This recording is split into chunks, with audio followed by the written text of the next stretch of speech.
Ya gare ne. Kwana biyu gaba ɗaya gari ya ɗau zafi. Nope. Dole ba gaba ɗaya. Yan sanda ne, kasan yan sanda sun cika sa ido ba.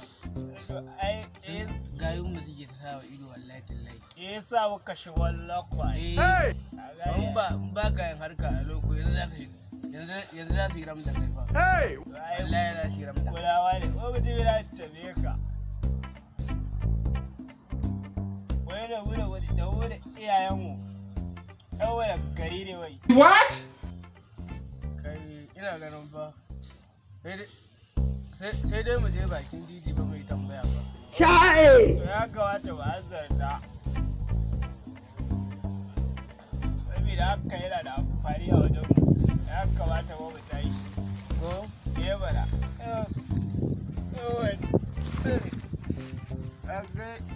Mutum yana goya ni mana. Goya ni.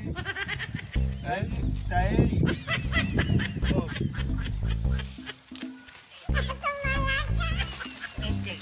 Kai ba gani.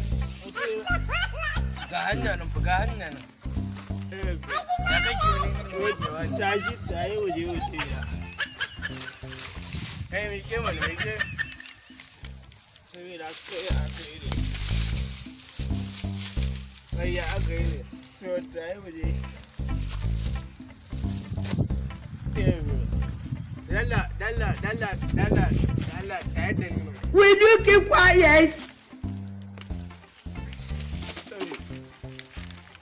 Taye kai waje gida. Ko? Wala. Okay.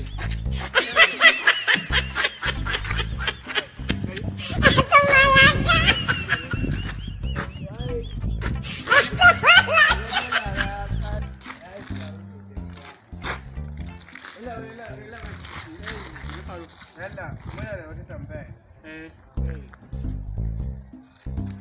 Da Allah tambaya muke yi.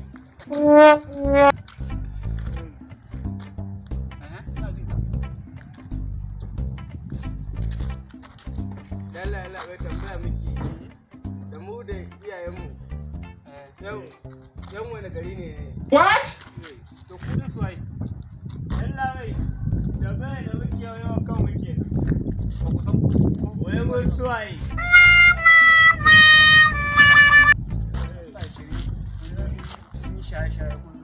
kuna hauka a titi. Har ka take ka rage mu wallahi. Continue. Zage ku me za ku yi? Ya ka rage mu ne? Sai da kyale da wanda shi waje kawai. Ya wahala. Shaye! Okay. Kai za ta kare wuce ya. Kai? Me wancan? Okay. Mutum ya me wannan? Wannan ai flogi ne ai. Kan bura uba. Ka je siyan bashi ya kama mu.